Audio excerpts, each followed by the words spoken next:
tendremos ahora nuestro último panel, el cual contará con la presencia del doctor John Collins, del viceministro Francisco Echeverry, del doctor Juan Carlos Garzón, y que será moderado por el profesor Michael Cox.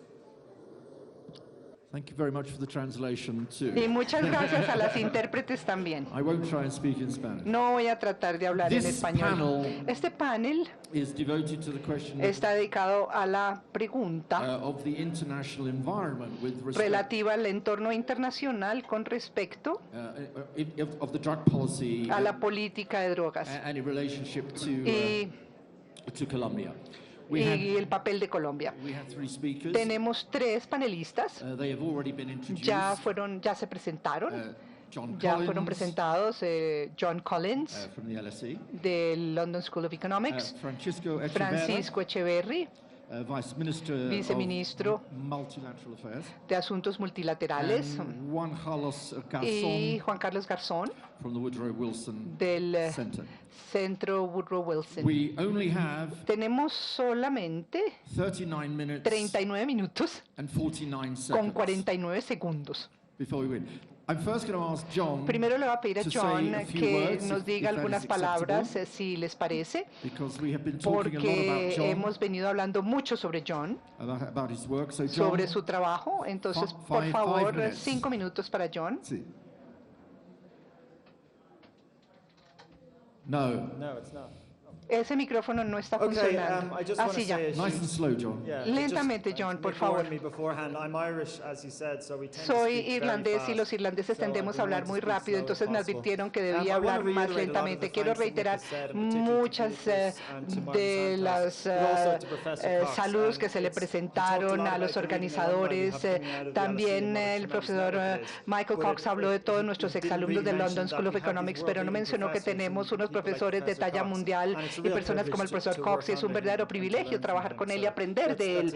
Es verdaderamente lo que hace que me sienta muy honrado de estar aquí. Voy a establecer algunos principios básicos acerca de qué va a pasar a nivel internacional con respecto a las políticas de drogas. Yo creo que cuando ya hablamos estamos en foros internacionales y lo hemos hablado mucho el día de hoy, y Colombia a nivel nacional ha llegado a reconocer esta situación, pero a nivel internacional no hay que subestimar en qué medida se ha perdido la credibilidad de la estrategia de la guerra contra las drogas. Ya sabemos en la academia que la guerra contra las drogas es muy problemática, no produjo los resultados que queríamos y produjo muchas consecuencias imprevistas. Entonces, cuando preguntamos qué va a producir todos estos años de conversar al respecto, ¿cuál va a ser el resultado? Y lo que vamos a decir en el próximo informe del London School of Economics es que este es el comienzo de la era de la posguerra contra las drogas. Entonces la pregunta es hacia dónde deben ir las políticas. Ya no debatimos si la guerra es buena idea o no, sino hacia dónde deben ir las políticas. Y yo creo que lo clave que estamos diciendo en el informe del London School of Economics es, bueno, lo primero, que tenemos que priorizar las políticas internacionales. Tenemos que decir cuáles son nuestros objetivos y cómo los vamos a lograr. Y el primero de esos objetivos es que las drogas ya no son un tema de guerra, de seguridad, sino un problema de desarrollo sostenible. Lo que estamos diciendo en el informe es que la mejor forma de abordar este problema es desde el punto de vista de los objetivos del desarrollo sostenible. Un solo enfoque de criminalización, de despenalización, de un solo enfoque de desarrollo no va a funcionar. Se necesita una estrategia integral. Y yo creo que en el mediano plazo no se trata de hacer una erradicación masiva. Esa política no está justificada y eso es algo que tenemos que recordar. Esto tiene que tener una secuencia apropiada. Tiene que haber desarrollo, tiene que haber educación, tiene que haber integración política y económica antes de empezar a llegar a unas economías sostenibles. Si no, se va a generar más conflicto y más problemas. Esto lo vimos en Afganistán, ya lo vimos en Colombia. Hay mucha evidencia al respecto. Entonces, solo hay que recordar que las políticas tienen que tener una secuencia apropiada. También es importante reconocer que tenemos que ampliar el enfoque de salud pública. Colombia es nueva en estas discusiones a nivel internacional. Cuando hablamos de VIH, hepatitis, tenemos que hablar de aumentar los servicios de salud pública que sabemos que funcionan. En lo que se refiere a lo que hacemos en el mercado, al mercado ilícito hay que aplicar el término reducción del daño. Es la mejor forma de hacerlo. No es deshacernos del mercado ilícito, todo el mundo lo quiere, pero sino más bien, ¿qué puede hacer el Estado? Y lo que puede hacer el Estado es minimizar los daños que el mercado le causa a los ciudadanos. Luego, ese es un término útil que podemos empezar a utilizar. Yo creo que el último punto que vamos a destacar en el informe del London School of Economics es utilizar las flexibilidades convencionales para ensayar nuevas políticas a mediano y corto plazo. Eso va a ser muy útil. Ver qué pasa cuando los países ensayan unos experimentos en marihuana o en otras áreas y establecer una priorización de que sí, hay convenios y convenciones para las drogas, pero también hay para derechos humanos que adquieren supremacía. Entonces, la política de drogas no se debe ver bajo una sola luz, sino como parte de un paquete completo, integral, y no debe socavar esos paquetes integrales y completos. Entonces, en el informe habrá nuevas discusiones sobre lo que prohíben las convenciones, lo que ordenan las convenciones, pero no se debe interpretar que mandan una guerra contra las drogas y no hay argumento a favor de ello. Puesto que nos falta tiempo, yo creo que voy a dejar allí mis comentarios y dar la palabra al siguiente panelista. Muchas gracias, John. Yo creo que lo siguiente que voy a hacer es pedirle al viceministro, el doctor Francisco Echeverría, que haga los comentarios acerca de lo que ha oído de John Collins y sobre todo lo que hemos oído esta mañana. Sus propios comentarios, señor ministro, sobre lo que se ha escuchado aquí. Yes, of course, and good afternoon to all. Martín, a todos los asistentes. John tocó un tema que es clave y es el tema de las convenciones internacionales que rigen el sistema internacional de drogas. Lógicamente, estas convenciones, como todos sabemos, fueron negociadas y ratificadas en un ambiente de prohibición. Entonces, las tres convenciones, la convención del 61, la del 71 y la del 88, son convenciones que básicamente son convenciones que prohíben, son convenciones que buscan la sanción, la punibilidad de las personas que consumen, que trafican, que negocian con drogas. Ese era el ambiente del momento. Lo que se está proponiendo ahora en el nuevo ambiente internacional es buscar el mecanismo o buscar un diálogo con la comunidad internacional, con todos los países, con los países afines, para buscar una nueva interpretación de esas convenciones. Cambiarlas, como cualquier tratado, es una tarea muy difícil, es una tarea que toma muchísimos años, entonces hay que buscar una salida y es quizás una interpretación más acorde con un tema que ha sido reiterado aquí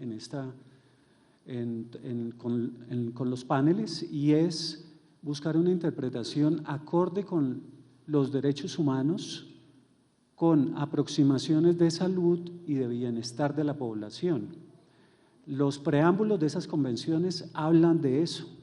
Quizás hemos dejado esas interpretaciones a un lado por el prohibicionismo que ha existido, por que es lo que ha regulado el mundo. Entonces yo haría ese comentario sobre lo que acaba de decir John. Es importante una nueva interpretación a esas convenciones con un fundamento en los derechos humanos, dándole prioridad a los derechos humanos.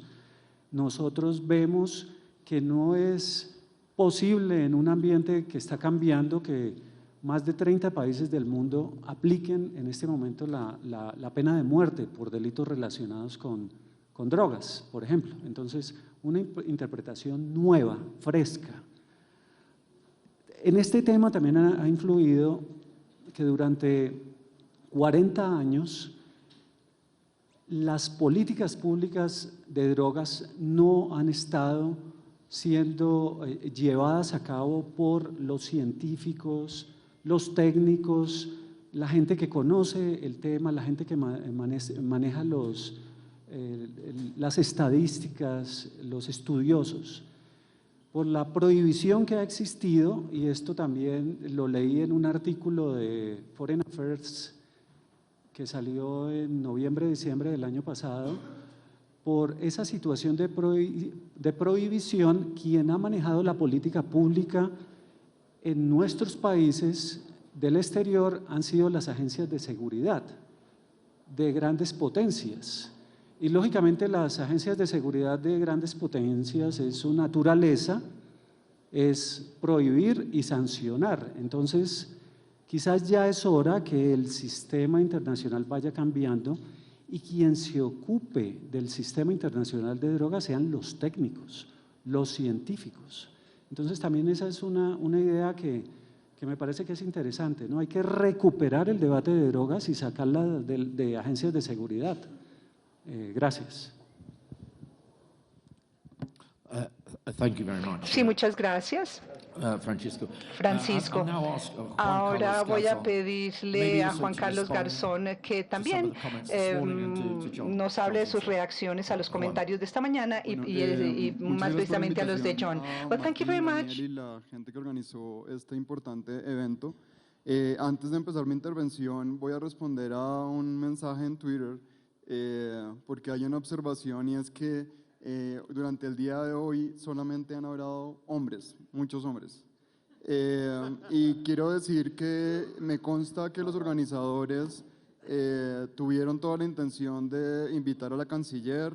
Laura Gil también iba a estar aquí y me parece importante justamente resaltar pues la voz de las mujeres y el protagonismo de las mujeres, porque justamente en el ambiente internacional ha sido justamente mujeres como María Emma Mejía o como la canciller o Sonia Al-Haj, que también está por aquí en el auditorio, quienes están poniendo la cara en las negociaciones internacionales y que esa voz también tiene que estar aquí reflejada.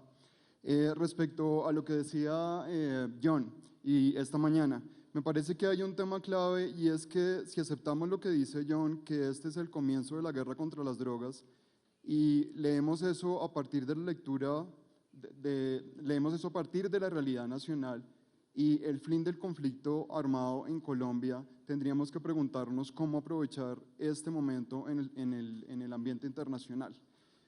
Y eso lleva a una reflexión, y es que sería muy contradictorio que Colombia, mientras va a terminar el conflicto armado con la guerrilla de las FARC, continuara con la guerra contra las drogas. Digamos, eso sería una total contradicción entre la política externa y la política interna. Y ahí yo creo que hay una gran oportunidad porque la agenda internacional de Colombia no solamente es una agenda para que se cambien para que se interpreten las convenciones o para que se incorporen temas como reducción de daños, derechos humanos y la salud pública, sino es una agenda necesaria para crear las condiciones para el posconflicto en Colombia. Una agenda que permita un manejo mucho más flexible, una agenda que responda a las realidades nacionales y que a través de esa flexibilidad se puedan tomar decisiones distintas a las que se han tomado en el ambiente internacional. El régimen internacional ya no va a ser el mismo.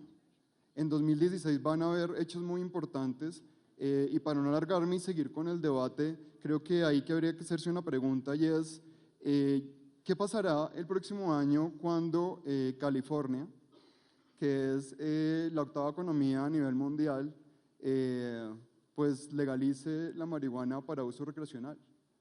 ¿Cómo va a cambiar eso las reglas de juego? ¿Cómo cambió las reglas de juego que Washington y Colorado hicieron el tránsito? ¿Cómo cambió las reglas que Uruguay también por primera vez regulara el mercado para uso recreacional de la marihuana? Esos son los mensajes que se están enviando hoy y nuevamente nuestra responsabilidad y el cuestionamiento es cómo Colombia va a aprovechar en clave de posconflicto el espacio que hoy está pretendiendo abrir en el ambiente internacional a través de la flexibilidad y la exigencia que no resistimos más una sola camisa, una camisa de talla única para todos. All size for everything. Muchas gracias, Juan Carlos.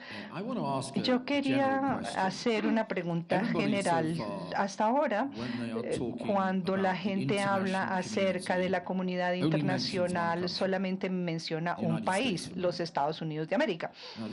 Ahora, la comunidad internacional es más grande que solo los Estados Unidos de América. Y uno de los factores fundamentales, según yo lo entiendo, en toda esta cuestión de lograr un consenso global sobre la política de drogas, un consenso global, es Asia, es el Asia.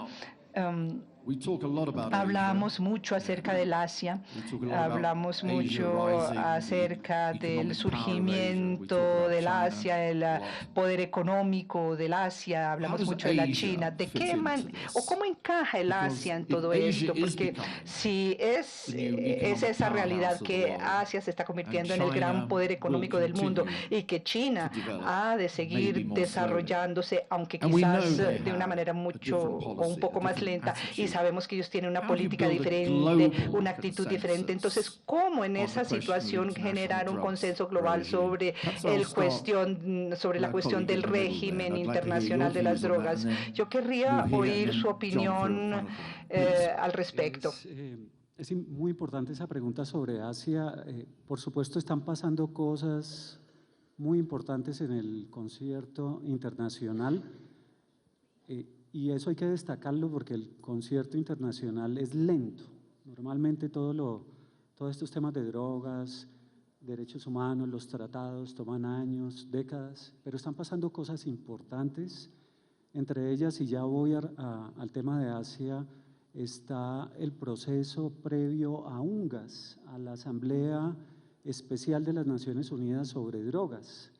Ese es un hecho muy importante. Y en ese hecho ha tenido una gran participación Colombia, el gobierno de Colombia, desde el año 2012, con la participación del presidente Santos, tanto en la Asamblea de las Naciones Unidas de ese año, como en diversos foros, incluyendo por supuesto la Cumbre de las Américas que se celebró en Cartagena.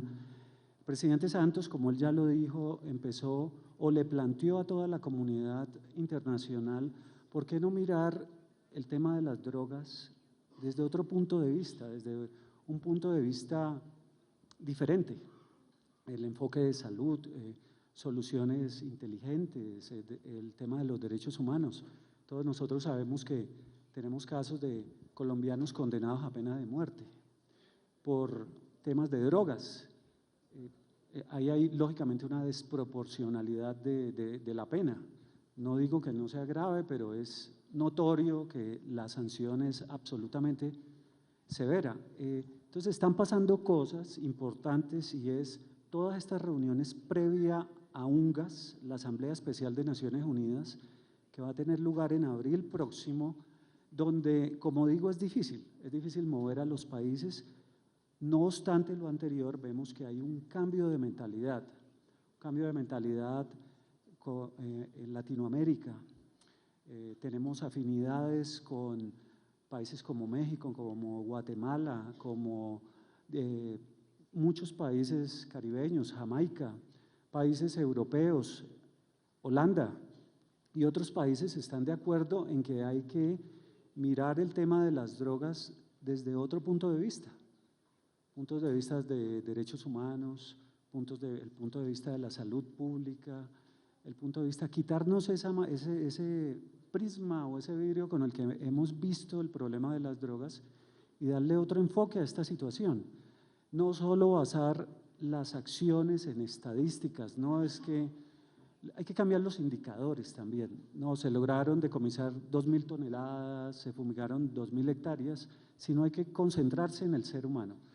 Y en este diálogo permanente que se ha tenido con la comunidad internacional, incluyendo un diálogo que tuvimos con más de 30 países afines en Cartagena hace dos meses, países africanos, países latinoamericanos y caribeños y también europeos,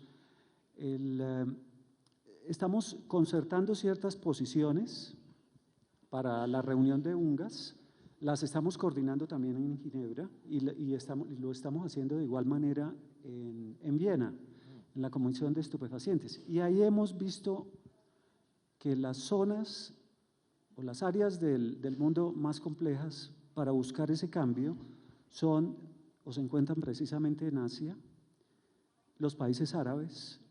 También encontramos bastante dificultad en la manera de aproximarse al problema, porque la manera de ellos, como todos sabemos, es una manera severa y desde el punto de vista penal, yo diría que con sanciones y penas arbitrarias. Vemos en Asia muchas dificultades, Rusia, Asia, China, especialmente China, y otros países tienen una visión diferente del problema, pero bueno, se ha iniciado ese diálogo, algo que era imposible hace 2 años, 3 años. Estamos en eso. Thanks very much. Muchas gracias. Juan Carlos. Juan Carlos. Bueno, ¿qué tipo de diálogo podemos tener con los asiáticos? Es una pregunta difícil de responder porque pues Asia representa cosas muy distintas, pero es una región que hay que tener en cuenta. Por ejemplo, China es un país clave en la producción de nuevas sustancias y en el tema de insumos químicos. Si no se tiene una conversación con China sobre ese punto específico, es muy difícil atender ese problema. El sudeste asiático tiene también graves problemas. La cuestión es que a mí lo que me parece difícil es basar los avances o tratar de construir o condicionar lo que uno pueda hacer a partir de un consenso global. Me parece, yo comparto, digamos, la posición un poco de Moisés Naim, cuando dice que ha perdido un poco la fe en el multilateralismo y que a él las cosas concretas que se pueden lograr apuestan o conducen más al minilateralismo, que es cómo podemos hacer para que un grupo de países que pensamos lo mismo podamos cambiar la política, empezar a cambiar la política de drogas con pequeños bloques, que es un poco lo que ha pasado en América Latina.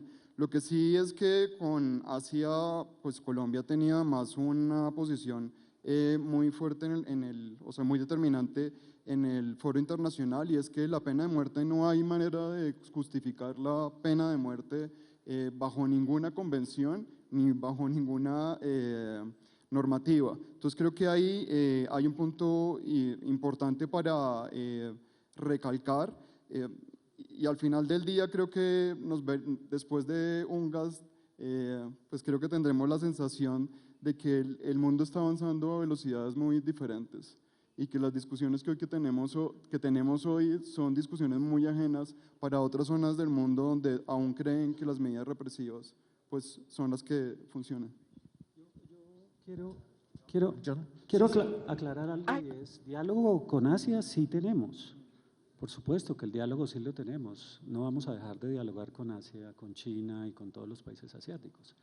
Ese diálogo lo tenemos. Y también tenemos ese construir con grupos regionales para lograr que este movimiento siga creciendo. También esa es una política que estamos adelantando en el gobierno. Por supuesto que estamos, pero tenemos que reunirnos primero y lo estamos haciendo en los países afines con el propósito de coordinar y armonizar acciones. Y lógicamente no se puede negar, decía nuestro moderador, que se menciona permanentemente a los Estados Unidos. Uno no puede desconocer que no puede haber, difícilmente habrá un cambio en la visión frente al tema de las drogas si no seguimos trabajando con Estados Unidos. La importancia de los Estados Unidos con este tema es absoluta, en todo sentido. Y vemos un cambio también, lo que tú mencionabas. En la capital federal de los Estados Unidos se ha aprobado el consumo de la marihuana. Eso inconcebible hace 5 años. Vemos, este es un movimiento, como todo lo del derecho internacional y todo lo que tiene que ver con estos temas internacionales, es un proceso que toma años y es un proceso en el que debe haber un esfuerzo constante. John? John, muy rápidamente. Sorry, Sí, yo creo que voy a hacer eco a lo que han dicho mis copanelistas, pero hay una palabra de advertencia. Por el hecho de que no haya un consenso global en este momento no quiere decir que no estemos avanzando en esa dirección, pero eso es parte del proceso de cómo llegar al consenso global. Una sola convención tarda 25 años en negociarse y estamos hablando de 3 borradores. Los secretarios dejaron de hablarse entre sí, fue un proceso muy difícil, entonces esto ya puede estar andando. El proceso diplomático es hacia crear un nuevo consenso internacional, pero entre tanto, obviamente hay que ir apagando los incendios que ya existen, y eso quiere decir de separar la política de nivel internacional a nivel nacional y local y hacer lo que sea necesario dadas las circunstancias. Por eso es que toda esta idea de flexibilidad es clave, porque es necesario implantar las políticas que se necesitan a nivel local mientras se avanza a nivel internacional. Hablar, por ejemplo, esto es cuestión de salud, de proteger los derechos humanos y el bienestar. Y lo que yo digo de los Estados Unidos es que ya no son un obstáculo, porque ya como han legalizado va a ser muy difícil que cambien de opinión. El presidente Obama dijo la guerra contra las drogas ha sido un fracaso, lo mismo dijo el fiscal general de los Estados Unidos. Es decir, recientemente se ha dicho que la guerra contra las drogas está equivocada y allí ha habido un gran cambio, y yo creo que eso es un cambio también a nivel internacional. Cuando hablamos de Asia es un lenguaje completamente diferente, es una forma completamente distinta de interactuar, pero yo quiero dejar una advertencia, porque uno puede perder de vista el bosque por estar mirando los árboles, pero lo que ha hecho Asia, por ejemplo, algunas de las intervenciones más efectivas contra el VIH, por ejemplo, en China se ha logrado una intervención masiva. Hay que reconocer que aunque los países estén haciendo cosas terribles como la pena de muerte, por la cual debemos criticarlos, pero cuando hacen cosas correctas en salud pública, tenemos que darles el reconocimiento. Malasia, por ejemplo, los programas de tratamiento de salud pública están emergiendo lentamente, pero a su manera. Y finalmente voy a terminar diciendo que si alguien entiende la noción de no intervención es precisamente China y los países asiáticos. Ellos están relativamente abiertos a la idea de la flexibilidad, pero los matices tienen que presentarse en un lenguaje diplomático diferente. Me complace mucho su optimismo sobre los Estados Unidos. ¿Sería igualmente optimista cuando Donald Trump salga de presidente? Y no me responda la pregunta todavía, por favor. Yo quiero cambiar a otra parte del mundo de la que no hemos hablado. Lo lamento. Bueno, mucha gente se preocupa por eso. Quiero cambiar a otra parte del mundo que no se ha discutido, y es Europa. Es una pregunta muy sencilla. ¿Qué papel desempeña Europa, si es que desempeña algún papel? Porque en temas multilaterales algunas veces se olvida. La Unión Europea ha jugado un papel fundamental en el cambio climático, en muchos problemas, muchos temas, y mucha gente se olvida de eso, porque hay tanto escepticismo con respecto al euro, especialmente en mi país, Gran Bretaña. Entonces yo quiero que reflexionen un poco sobre el aporte de Europa, si puede jugar algún papel fundamental, si es un facilitador para avanzar hacia el tipo de políticas que ustedes quisieran ver en un futuro. Juan Carlos, quiero comenzar contigo, porque tú vives en los Estados Unidos y quiero que nos des la perspectiva europea. Pues yo creo que Europa definitivamente ha avanzado desde el plano fáctico, tomando algunas medidas concretas que sirven como referente de lo que los países pueden hacer. Por ejemplo, el caso de Portugal, que es uno de los más conocidos. Europa tiene una voz fuerte para hablar del tema de reducción de daños. Lo que yo creo es que esa voz de Europa en el ámbito internacional debería escucharse aún con mucho más fuerza, reconociendo la responsabilidad común y compartida. Yo, al menos en las discusiones que he estado en Europa, hay un énfasis, obviamente por obvias razones, en los consumidores. Poco se habla de lo que pasa, por ejemplo, en los países productores. Y la responsabilidad común y compartida no solamente es reclamar que se protejan los derechos de los consumidores, sino también que de alguna manera se atienda el problema en los países productores. Solamente para dar un dato, y es que si uno mira el compromiso que había adquirido los países desarrollados con el tema de desarrollo alternativo, el compromiso que se adquirió en 2009 y lo que se ha hecho hasta ahora, los recursos de desarrollo alternativo han ido bajando progresivamente. Es decir, hoy los países, claro, por las condiciones económicas y otras condiciones, pero la ayuda para el desarrollo, específicamente en el desarrollo alternativo, ha ido bajando y bajando y bajando. Entonces necesitamos una voz mucho más fuerte que acompañe el reclamo de los países productores, pero además es una cosa de recursos y de dónde se pone el énfasis. Sí, Europa tiene un rol importantísimo por jugar en todo el movimiento que vemos de los nuevos enfoques de lucha contra el problema de las drogas. Lógicamente, Europa ha tenido, la gran mayoría de países europeos han tenido un enfoque de salud pública. El tema de casi todos los países europeos ha sido que, o la manera como ellos han visto este tema es de derechos humanos, de salud pública, y no tanto con una perspectiva represiva. Entonces, digamos que en eso ellos estaban más adelante que quizás países como los Estados Unidos, pero uno puede pensar que falta mucha participación de Europa, y especialmente en el proceso de UNGAS, de la Asamblea Extraordinaria de las Naciones Unidas. Europa puede todavía, en lo que falta en estos 4 o 5 meses, participar mucho más. Vemos que solo hay 2 o quizás 3, 4 países comprometidos. Por supuesto, depende también de quien gobierne cada país, cuál es el partido que está gobernando en eso.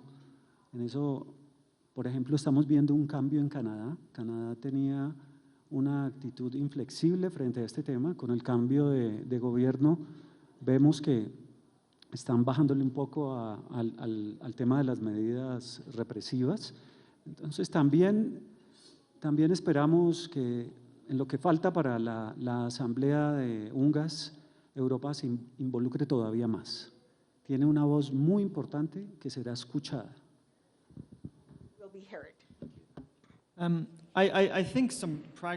Yo creo que hay cierto pragmatismo. La opinión de Europa es fundamentalmente pragmática, generalmente ha sido así. Europa no combate las drogas de la misma manera que otros países, por lo general lo evita, ha seguido políticas públicas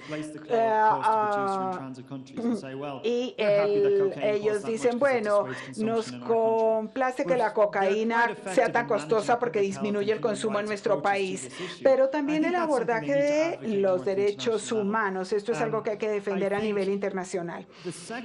Creo que la segunda etapa, como lo mencioné, es que al pasar a este modelo de reducción del daño en el lado de la oferta tiene que ser el próximo paso. Y Europa tiene muchas ideas sobre este tipo de inteligencia y que pueden divulgar a nivel internacional.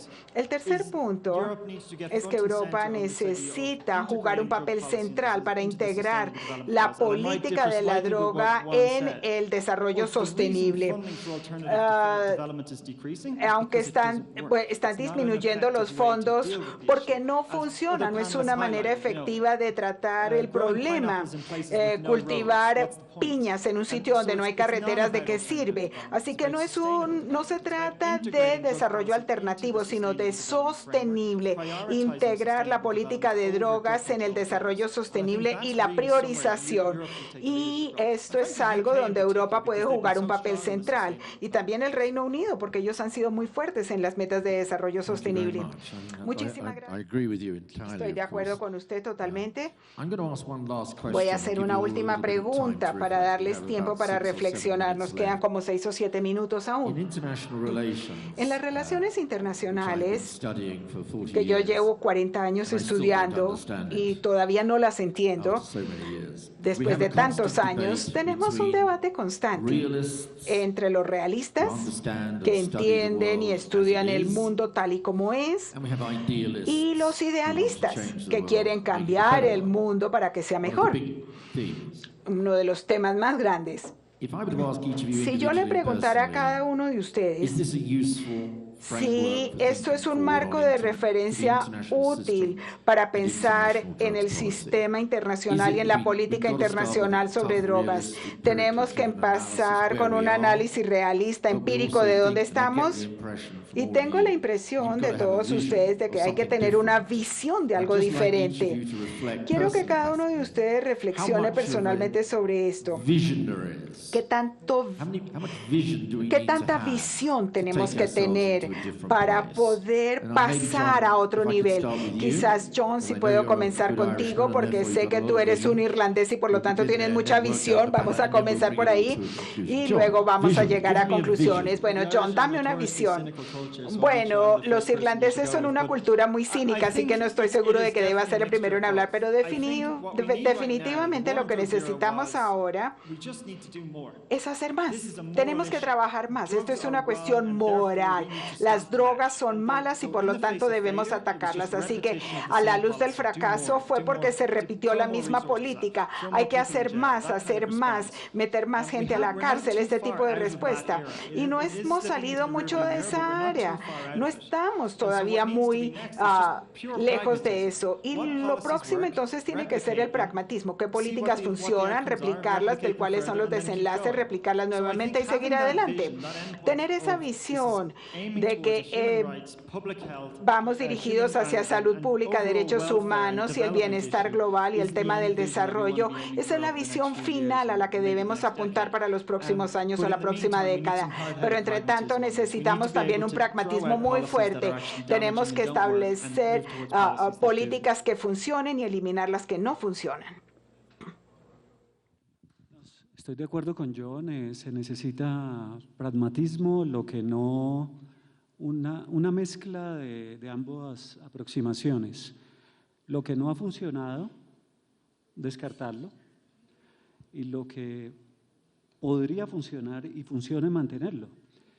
Un tema que le ha hecho mucho daño a esta perspectiva de las drogas ha sido que en muchos países se convirtió en como decimos aquí, en un caballito de batalla electoral. Entonces, un tema que debería ser mirado con ojos científicos, ojos técnicos, pasó a convertirse en una manera de reunir votos, de hacerse elegir. Entonces, tratar de descontaminar este debate, y por eso es importante que hablen los científicos, que hablen los estudiosos, que hablen los académicos, y que las políticas públicas vayan de la mano de esos estudios. Lo que funciona, bienvenido; lo que no funciona, se cambia.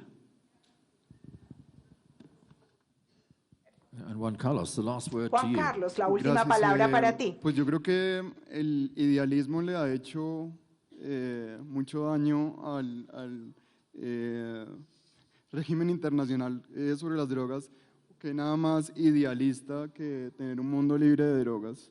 Y miren cómo estamos. Yo creo que hay que tener, sí, un idealismo pragmático basado en metas que se puedan cumplir. Yo no quisiera terminar sin, cuando estaba pensando en este panel, recordé, y para contextualizar un poco a los amigos que vienen de fuera, una época histórica en Colombia que se llamó la Patria Boba. La Patria Boba fue el periodo anterior a la independencia, en donde se declaró, digamos, la independencia, y empezaron algunas provincias a construir sus propios consejos, a declararse independiente, y al mismo tiempo algunos sectores conservadores apostaban a otra cuestión. No había ninguna ambición de cambiar el modelo, y hubo una disputa muy fuerte por cuál modelo seguir, si el centralismo o el federalismo, ¿no? Y finalmente eso nos llevó a unos 5 años de una guerra en medio de ese grito, o más bien ese pedido de independencia, que fue aprovechado por los españoles. Al final de ese periodo, justamente fueron los ingleses los que ayudaron a los independistas en la guerra del Orinoco, el grito de independencia. Y esto lo digo porque podemos caer en el riesgo de competir por modelos, podemos caer en el riesgo de que mientras tenemos esta decisión de avanzar en un modelo distinto, estar enmarcados en unas discusiones que no nos permitan realmente aprovechar la oportunidad y plantear un modelo distinto que permita independizarnos de una política que no ha dado resultados y que los sectores más conservadores pues queden, digamos, relegados ante la determinación de avanzar en un nuevo modelo. Thank you very much, Muchísimas Juan Carlos, gracias. and thank you for your Y compliment muchísimas gracias for British foreign por policy su in the 19th century. comentario de la política británica. I'm going to bring the session to an end Vamos a because cerrar la time sesión is running out. porque ya se nos acabó el tiempo. I have thoroughly enjoyed He your disfrutado reflections. profundamente We've todos sus ranged comentarios. across Asia to Europe, Hemos pasado bringing de new Asia a actors. Europa, hemos hablado de And I nuevos asked a question at actores the end about y idealism, and al final your pregunté sobre el answer was idealismo y las very respuestas que provocative ustedes and me interesting, dieron fueron because in a muy sense your interesantes argument is that porque su maybe a little argumento bit too es que much quizás idealism, the demasiado notion of a idealismo, el drug-free concepto de un world, mundo has libre de created some of the drogas, problems, ha and creado perhaps we algunos de need los problemas y more posiblemente necesitamos un poco That's más a de very interesting pragmatismo. reflection, Ese and es I think un it's a very good way comentario muy interesante y es una excelente forma de terminar esta sesión. Así que, señoras y señores, vamos a darle las gracias a John, a Francisco o a Juan Carlos. Muchas gracias.